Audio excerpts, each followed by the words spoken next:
የወይናምባ አጠቃላይ አንደኛ ደረጃ ትምህርት ቤትም መልሶ ለመገንባት ከህብረተሰቡና ከአጋር አካላት ከ2.6 ሚሊዮን ብር በላይ መሰብሰቡ ተገለጸ። ተጨማሪ ዘገባውን አብረን እንከታተል። በ1953 ዓ.ም የተመሰረተው የወይናምባ ትምህርት ቤት ታሪኩንና ለአካባቢው ህብረተሰብ ያበረከተውን አስተዋጽኦ በማጉላት ለግንባታው ድጋፍ ለማሰባሰብ ያለመ 55ኛ ዓመት የወርቅ ኢዮቤልዩ በዓል የካቲት 12 2009 ዓ.ም ተከብሯል።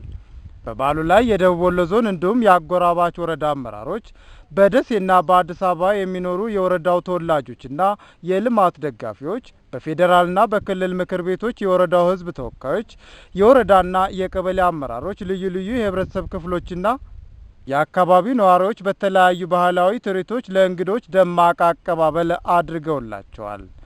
በእለቱም የለገሄዳ ወረዳ ዋና አስተዳዳሪ አቶ አህመድ መሐመድ ወረዳቸውን በማስተዋወቅ የእንኳን አደረሳችሁ መልእክታቸውን አስተላልፈዋል። የደቡብ ወሎ ዞን ዋና አስተዳዳሪ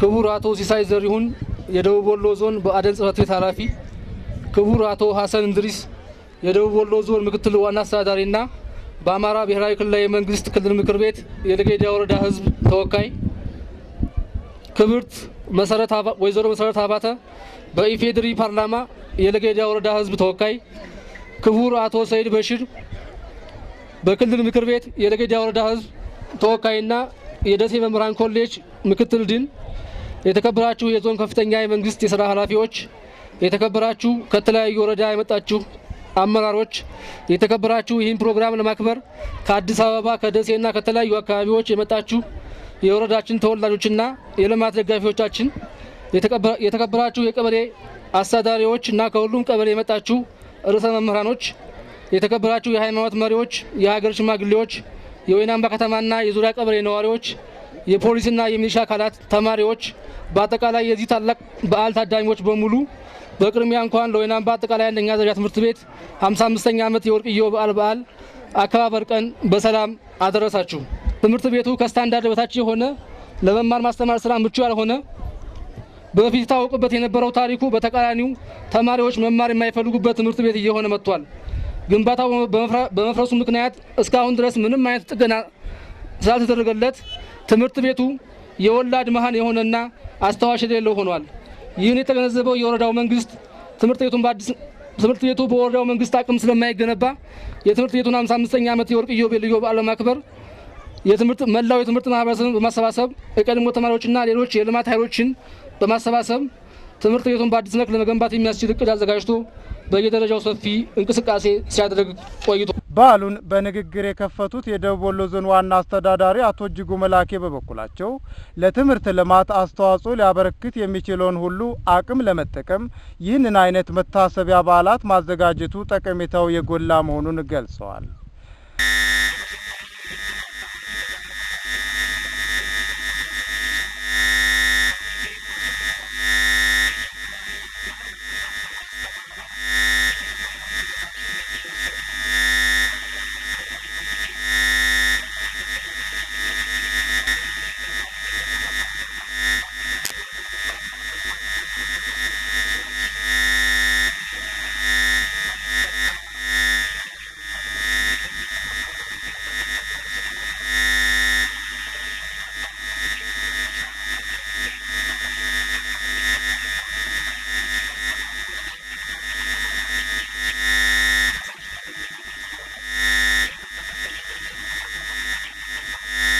በእርጅና ምክንያት የተጎሳቆሉ መማሪያ ክፍሎች፣ የትምህርት ቤቱ የመጀመሪያ ተማሪዎች ፎቶና አዲስ የሚገነባው ትምህርት ቤት ግንባታ ዲዛይን የተጎበኘ ሲሆን ለግንባታው የመሰረተ ድንጋይም በኢፌዴሪ ፓርላማ የወረዳው ህዝብ ተወካይ በክብርት ወይዘሮ መሰረት አባተ፣ በደቡብ ወሎ ዞን ዋና አስተዳዳሪ በአቶ እጅጉ መላኬና በለገሄዳ ወረዳ ዋና አስተዳዳሪ በአቶ አህመድ መሐመድ ተጥሏል። የትምህርት ቤቱ ግንባታ የገቢ አሰባሰብ አብይ ኮሚቴ ሰብሳቢው አቶ ተሾመ እንድሪስ እንደገለጹት ባለፉት 10 ወራት ውስጥ ከተለያዩ ደጋፊዎች ከ2.6 ሚሊዮን ብር በላይ ተሰብስቧል። ይሄ ትምህርት ቤት በደረሰበት ችግር ምክንያት የወረዳው አስተዳደር ምክር ቤት የተለያዩ ኮሚቴዎችን አዋቅሯል። እነዚህ ካዋቀራቸው ኮሚቴዎች አንዱ የገቢ አሰባሳቢ ኮሚቴ ነው። ይሄ ገቢ አሰባሳቢ ኮሚቴ ከተዋቀረበት ጊዜ ጀምሮ የተለያዩ ማህበረሰቦችን በማወያየት የተለያየ ገቢ ለማሰባሰብ ችሏል። ለዚህም ካሰባሰባቸው ገቢዎች 2,669,639.09 ሳንቲም ነው። በአመቱ ውስጥ አቅዶት የነበረው 3,340,500 ነበር። ስለዚህ ወደ 78.39% አከናውነናል የሚል ሀሳብ ነው ያለኝ።